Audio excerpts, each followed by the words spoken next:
नमस्कार। आज एक खास विषय है।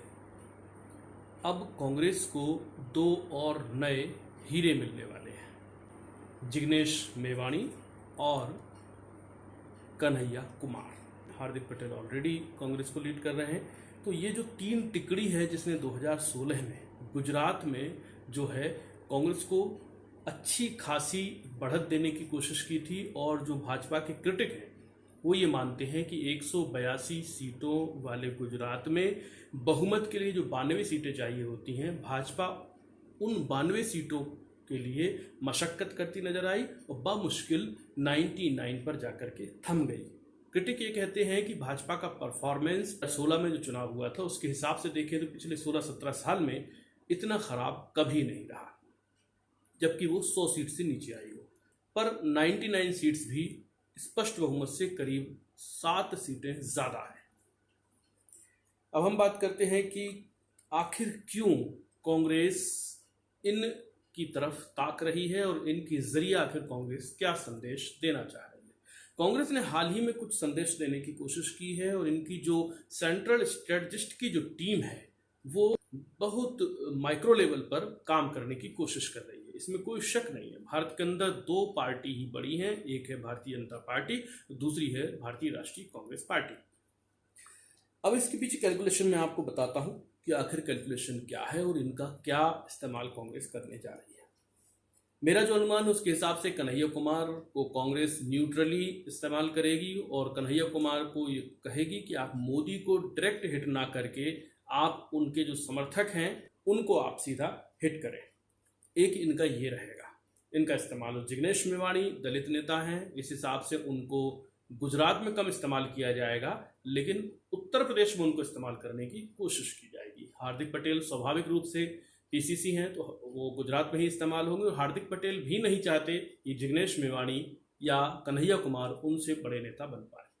हार्दिक पटेल का बैकग्राउंड आप जानते हैं कि 22 साल के एक बच्चे ने गुजरात के अंदर पाटीदार आरक्षण की ऐसी मांग उठाई थी कि पूरा गुजरात हिल गया था। 2014 में गुजरात छोड़ने के बाद जब मोदी दिल्ली आ गए तो गुजरात में जब 2016 के चुनाव हुए, उससे पहले आनंदीबेन पटेल, विजय रूपाणी और अब भूपेंद्र पटेल तक पिछले 7 सालों में हो गए।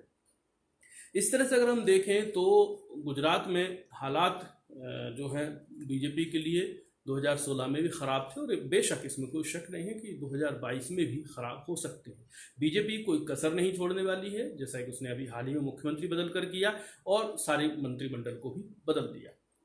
तो ये उसकी फाइटिंग सिस्टम है। उसके काउंटर में कांग्रेस का भी एक अच्छा खासा स्ट्रेटजिस्ट स्टेप दिखाई दे रहा है।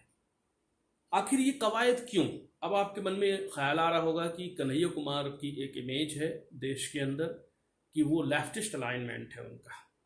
जिग्नेश मेवाणी जो है एक दलित लीडर है, और दलित लीडर होने के नाते उनका कहीं ना कहीं एक लेफ्टिज्म की ओर झुकाव होता है, क्योंकि अम्बेडकराइट कहीं ना कहीं एक इस तरह की नदियां हैं ये कि जाकर के वामपंथ में समाहित हो जाती हैं। हार्दिक पटेल आरक्षण के कारण आगे बढ़े हैं, और पाटीदार पटेलों में जो है उनका एक अच्छा प्रभाव है, उनकी पैठ है, और फिलहाल उन्होंने अपने आप को पॉलिटिकली इस्टेब्लिश करने की तरफ उन्होंने कदम बढ़ाए हैं और संभवतः इस्टेब्लिश दिख भी रहे हैं। चूंकि गुजरात में कांग्रेस के पास कोई एक बहुत बड़ी लीडरशिप है भी नहीं है, ऐसे में कांग्रेस के सामने कोई विकल्प भी नहीं था। और युवा के नाम पर आखिर क्यों हार्दिक पटेल युवा ही दिखते हैं, आखिर क्यों जिग्नेश मेवाणी ही युवा दिखते हैं, आखिर क्यों कांग्रेस को कन्हैया कुमार युवा दिखते हैं? वजह यह है, देखिए अभी भारत का जो पूरा परिदृश्य है, वोटिंग का जो ट्रेंड है उसको मैं आपको बताता हूँ। भारत में फिलहाल में करीब कमोबेश 90 करोड़ वोटर हैं। 90 करोड़ वोटर्स में जो है हिंदुओं का जो वोट है वो 72 करोड़ वोटर्स हैं, और बाकी के 18 करोड़ में करीब 15.5-16 करोड़ के बीच में मुस्लिम है, और बाकी जो है 1.5-2 करोड़ के लगभग 2.25 करोड़ के लगभग जो है वो ईसाई, बौद्ध, अन्य धर्म के लोग हैं। इस हिसाब से धर्म का कैलकुलेशन क्यों करना पड़ रहा है? क्योंकि अभी की सियासत में धर्म बहुत महत्वपूर्ण है। हिंदुओं का जो कंसोल वोट है उसका सबसे बड़ा जो लीडर वोट है वो है ओबीसी। नरेंद्र दामोदर दास जो मोदी हैं वो ओबीसी ही से ही आते हैं। वर्तमान में जो राष्ट्रपति हैं वो एससी से आते हैं। इस हिसाब से देखें तो भाजपा ने कॉम्बिनेशन बनाने की कोशिश की है, लेकिन चूंकि भाजपा पर यह आरोप हमेशा लगता रहा है कि ये बनिया ब्राह्मण की पार्टी है, लेकिन वर्तमान की जो भाजपा है उसमें ऐसा आरोप लगाने के लिए कोई रास्ता दिखाई नहीं देता। इसलिए हिंदुओं का जो कॉम्बिनेशन बना हुआ है, ये ओबीसी का, एससी का, एसटी का जो बिखराव है, उस बिखराव को अगर नहीं पैदा किया जाएगा, नहीं बढ़ाया जाएगा, तो ये जो कॉम्बिनेशन है ये भाजपा के फेवर में बना हुआ है। तो कांग्रेस ये बहुत भली भांति समझती है कि इसको बिना तोड़े हम आगे नहीं बढ़ सकते, और इसको तोड़ने की जो कला है, इस जो जातियों में बांटने की जो कला है, वो न भाजपा के पास बहुत अच्छी है, न कांग्रेस के पास बहुत अच्छी है। ये इस कला में माहिर होते हैं लेफ्टिस्ट। तो ये जो वाया कन्हैया कुमार, जिग्नेश मेवाणी जो कांग्रेस खेल करने की कोशिश कर रही है, वो पूरा खेल यही है। इनके जरिए अंदर जो है कांग्रेस के अंदर लेफ्टराइजेशन यानी वामीकरण का जो है शुरुआत हो रही है, और कांग्रेस एक तरह से ये दिखाना चाहती है कि लेफ्टिस्ट अगर इस वोट बैंक को किसी तरह से भी तोड़ देते हैं तो ये सीधा सीधा फायदा कांग्रेस को मिलेगा। कैसे? वो ऐसे कि हिंदुओं में जो 100% हैं हिंदू, उन हिंदुओं में 50% के करीब ओबीसी होते हैं और 30% के करीब एसटी और एससी दोनों मिलाकर होते हैं। अगर हम इस कॉम्बिनेशन को देखें तो 80% वो वोटर है जो कि इस समय भाजपा के साथ अलाइंड है। इनमें ओबीसी सबसे ज़्यादा है और एससी नंबर 2 पर है, तीसरे नंबर पर सवर्ण है। सवर्ण तो है ही है, ये तो वो मानते हैं। और इसी के समानांतर एक और फैक्ट है कि भारत में कुछ भी हो जाए और कोई कहीं से कहीं भी जीत जाए, कोई भी हार जाए, मुस्लिम समाज एक ताकत इस बात के लिए लगाता है कि भाजपा पार्टी जो है सरकार में नहीं आना चाहिए, चाहे वो राज्य हो चाहे वो केंद्र हो। इनको जो उखाड़ फेंकेगा हम उसको एक साथ होकर के, एकजुट होकर के वोट देंगे। अब ये स्थिति तो है मुस्लिम्स में, मोहम्मडन्स में। 18% भारत के अंदर लगभग मुस्लिम समाज के लोग हैं। वोट परसेंट में भी अगर 72 करोड़ में से हम इनको ब्रेक करते हैं तो 72 करोड़ में 90 करोड़ वोटर हम मानकर चलते हैं, तो लगभग 90 करोड़ में 72 करोड़ हिंदू हैं और लगभग 16.5 करोड़ मुस्लिम और 1.5-2 करोड़ जो हैं वो अन्य धर्म के लोग हैं। ऐसे में अगर ओबीसी के 50% को कहीं से किसी तरह से तोड़ दिया जाता है, एससी और एसटी को तोड़ दिया जाता है, तो एसटी, एससी और ओबीसी दोनों मिलाकर के जो हिंदुओं के 72 करोड़ वोट हैं उनके करीब 56-57 करोड़ लोग होते हैं। 22 करोड़ होते हैं एससी और एसटी के लोग और 36 करोड़ होते हैं ओबीसी के लोग, और जनरल के जो लोग हैं वो 14.5-15 करोड़ हैं। ऐसे में अगर जो है हमारे पास कांग्रेस सोचती है कि हमारे पास मुस्लिम तो है ही एकजुट होकर के सीधे वोट मिलने हैं, 15.5 करोड़ के लगभग वो लोग उनके साथ हैं, और जो 1.5-2 करोड़ अन्य धर्म के हैं, ईसाई हैं विशेष रूप से, और जो अन्य धर्म के लोग हैं उनको लेने की इनकी कोशिश है। अभी कांग्रेस को क्यों इस बात में यकीन जा रहा है कि ये जो है ब्रेक करना आसान है, क्योंकि अभी किसान आंदोलन हुआ, तो किसान आंदोलन चल रहा है, उसकी वजह से किसान आंदोलन को जिस तरह का रंग देने की कोशिश की गई, ये लेफ्टिस्टों का ही कमाल हो सकता है कि इसको पूरा रंग देने की कोशिश की गई। ये सिख वर्सेस हिंदू है। तो पंजाब में कांग्रेस इस वक्त इसलिए मजबूत है क्योंकि वहां पर पूरा सिख बाहुल्य जो है राज्य है।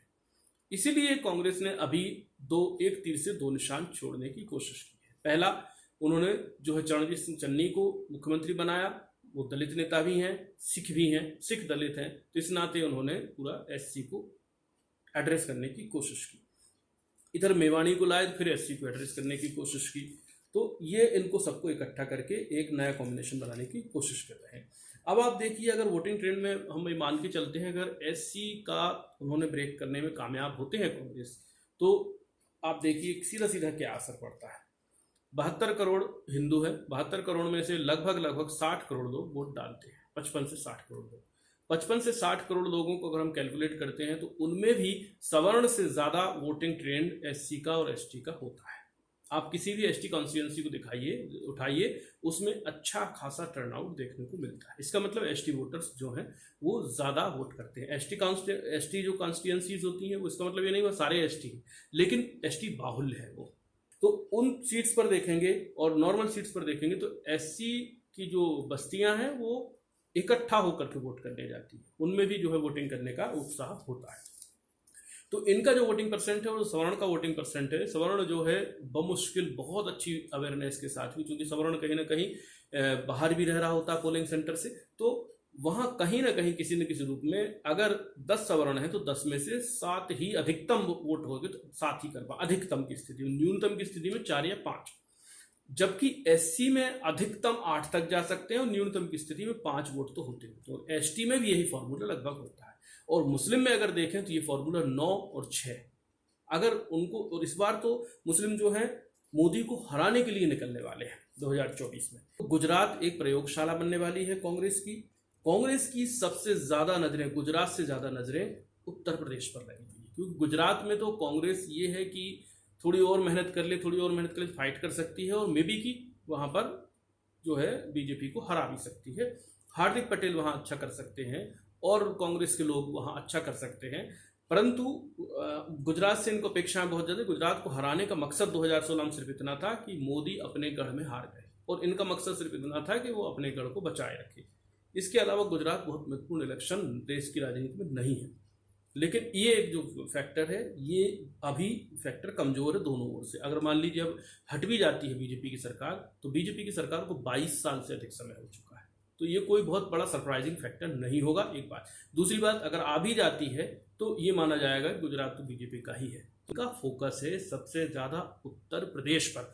उत्तर प्रदेश का जो है बसपा बहुत कमजोर नजर आ रही है, और मायावती जो है कहीं ना कहीं अपने हथियार डालती हुई दिख रही हैं। इलेक्शन के महज 6-7 महीने 8 महीने बचे हुए हैं, बसपा बिल्कुल जो है डल नजर आ रही है। तो बसपा का जो कोर वोटर है उत्तर प्रदेश के अंदर, वो वोट जो कंसोल होकर के बसपा में जाता है, और उसमें से अगर कोई छटा है या घटा है तो वो गया है बीजेपी में। तो जो बीजेपी में गया है वो कहीं ना कहीं आशावाद लेकर के वहां गया था, उसको थोड़ा सा ये बताना कि नहीं तुम गलत जगह चले गए हो।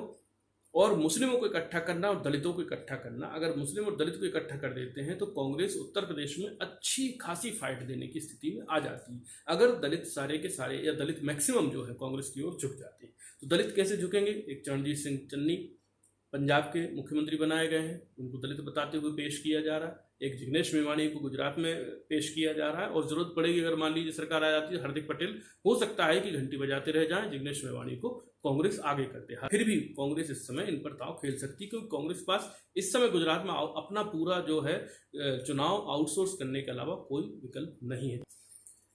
और कन्हैया कुमार को जो है वो इन हेट करने वाले लोगों के साथ, हेट और हेटर्स को इनसे निपटने के लिए छोड़ दिया जाएगा।